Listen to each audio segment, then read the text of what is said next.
हर महादेव। सावन महात्म 22वां अध्याय। सर्व काम फल प्रद संकट हरण व्रत। सनत कुमार ने भगवान सदाशिव से पूछा, हे भगवान, श्रावण शुक्ल चतुर्थी के दिन सर्व काम फल प्रद संकट हरण देवादेव का किस विधि से व्रत तथा पूजन करना चाहिए, कब उद्यापन करें, मुझे विस्तार पूर्वक बताने का कष्ट करें। भगवान शंकर ने कहा, चतुर्थी के दिन सुबह उठकर दातुन आदि करके पुण्य दाता शुभ संकट हरण नाम का व्रत का संकल्प करना चाहिए। हे देवेश, मैं आज चंद्रमा के उदय होने तक निराहार रहूंगा, आपकी पूजा कर भोजन करूंगा, मेरे ऊपर आए संकट को दूर करें। इस प्रकार संकल्प कर काले तिलों से स्नान कर गणाधिपति की पूजा करनी चाहिए। अपनी सामर्थ्य के अनुसार स्वर्ण, चांदी या तांबे के कि गणेश जी की मूर्ति बनवाए। यदि इतना ना हो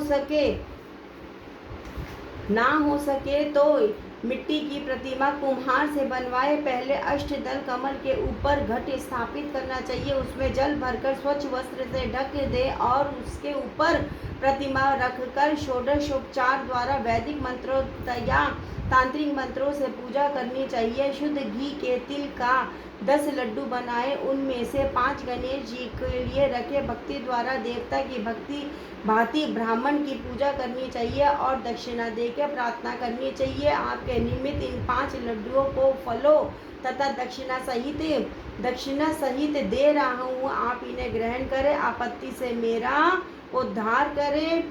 जो कुछ मैंने द्रव्यहीन कम या अधिक दिया है, हे विप्रवर रूप गणेश्वर वैसा परिपूर्ण हो।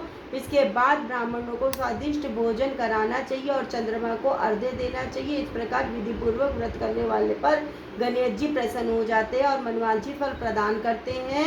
इस व्रत के करने से विद्यार्थी को विद्या, धनवान को धन और पुत्र की अभिलाषा करने वाले को पुत्र प्राप्त होता है। धन चाहने वाले को होना चाहिए। रोगी को रोग से छुटकारा मिल जाता है। अब मैं तुम्हें पूजा तथा जप के मंत्र बतलाता हूँ। पहले ओमकार शब्द, फिर नमः, फिर एम, रम के बाद लंबोदर शब्द, उसके बाद संकट निवारण शब्द को चतुर्यांत बनाकर अंत में स्वाहा शब्द का कहना चाहिए। वैसे यह 21 अक्षरों का मंत्र है। मनुष्य द्वारा 10 दिशाओं की पूजा करनी चाहिए। निम्नलिखित 21 नामों द्वारा गणेश जी की पूजा करनी चाहिए। उमापुत्र, अग्नाशन, एकदंत, दंतवक्त्र, मूषक वाहन, विनायक, ईशपुत्र, सर्वसिद्धि प्रदायक, गणाध्यक्ष, स्कंद गुरु, सर्व संकट नाशक, लंबोदर, गौर्य मंगल संभव, धूमकेतो, भालचंद्र, असुर मर्दन, विद्या विधान, विकट, शूर्पकर्ण, विघ्नराट, अघनाशन।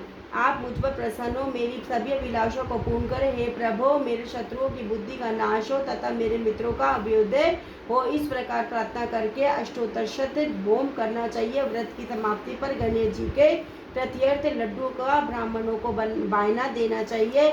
आगे दिए मंत्र से 5 बार चंद्रमा को अर्घ्य देना चाहिए।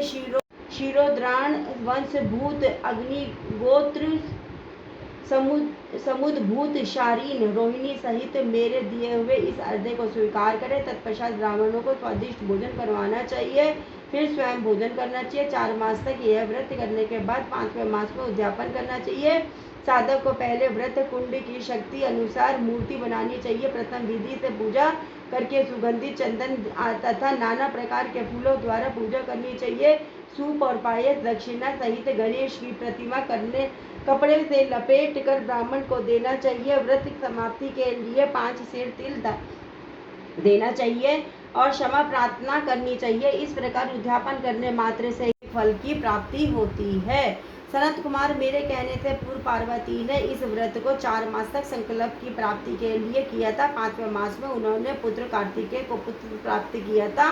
महर्षि अगस्त्य ने समुद्र पान के समय इसे किया था। 3 मास पश्चात उन्हें विघ्नेश के प्रसाद स्वरूप सिद्धि प्राप्त हो गई थी। हे मुनीश्वर, इस व्रत को दमयंती ने 6 मास तक किया था। तभी उसने महाराज नल के दर्शन किए थे। अनिरुद्ध को खोजती चित्रलेखा ने इस व्रत को किया। वह कहाँ गए, उन्हें कौन ले गया? वानासुर के यहाँ जाने पर प्रद्युम्न व्याकुल हो गए। तब उनसे रुक्मणी ने बड़े प्रेम से कहा, पुत्र, मैं तुमसे जिस व्रत को कहने जा रही हूँ उसे ध्यानपूर्वक सुनो। पूर्व समय में तेरे जन्म काल के समय मेरे सौरी घर से तुझको एक राक्षस चुरा कर ले गया था। बस मेरा हृदय तेरे वियोग से छलनी हो गया। मैं रोती थी कि मैं अपने लाल का मुख कब देखूंगी। उस समय जब दूसरी स्त्रियों के पुत्रों को देखती तो पुत्र वियोग से पागल हुई। मैं कहती कहीं यह मेरा पुत्र तो नहीं। इस तरह वियोग का दुख झेलते हुए कई वर्ष व्यतीत हो गए। प्रभु कृपा से हमारे यहाँ लोमश ऋषि आ गए। उन्होंने मेरी दशा को देखकर मुझसे संकट चतुर्थी का व्रत करने को कहा। उसकी आज्ञा अनुसार मैंने 4 बार यह व्रत किया। व्रत के प्रभाव से तुमने वापस लौटकर शंभरासुर का वध किया। अतः यदि तुम भी इस व्रत को करोगे तो अवश्य ही तुम्हारे पुत्र का पता चल जाएगा और वह घर वापस लौट आएगा। माता के आदेशानुसार प्रद्युम्न ने भी श्री गणेश जी के प्रत्यर्थ विधिवत इस व्रत को किया। तभी नारद जी ने आकर उनको बताया कि अनिरुद्ध वाणासुरपुरी में है। उसी समय प्रद्युम्न वाणासुरपुरी में गए और वाणासुर को सैन्य सहित जीतकर अपने पुत्र को पुत्र वधु सहित लिया है। प्राचीन काल में दूसरे देवताओं ने भी विघ्नेश के प्रत्यर्थ इस व्रत को किया था। मृत्युलोक में इस व्रत के समान सिद्धि देने वाला और कोई व्रत नहीं है। अधिक कहने से क्या लाभ। इस व्रत का उपदेश नास्तिक और शठ को नहीं देना चाहिए। शिष्य या श्रद्धा युक्त साधु को तुम इसका उपदेश दे सकते हो। हे मामूने, तुम धर्मिष्ठ विघ्न नंदन तथा मेरे प्रिय हो, इसलिए मैंने तुमको इस व्रत का उपदेश दिया है। श्रावण माहत्म 22वां अध्याय पूरा हुआ। इसके आगे का पाठ हम अगली बार करेंगे। भोले बाबा स्वीकार करे। नमः पार्वती पते हर हर महादेव। शंभु शंभु शंभु बम बम बोले बम बम बोले बम बम बोले बम बम बोले बम बम बोले बम बम बोले बम बम बोले बम बम बोले। कर्पूरगौरम कर्णोतारम संसारकारम भुजगेन्द्रहारम सदा वसंतम हृदय रविंदे भवम भवानी सहितम। श्री शिवाय नमस्तुभ्यं। श्री शिव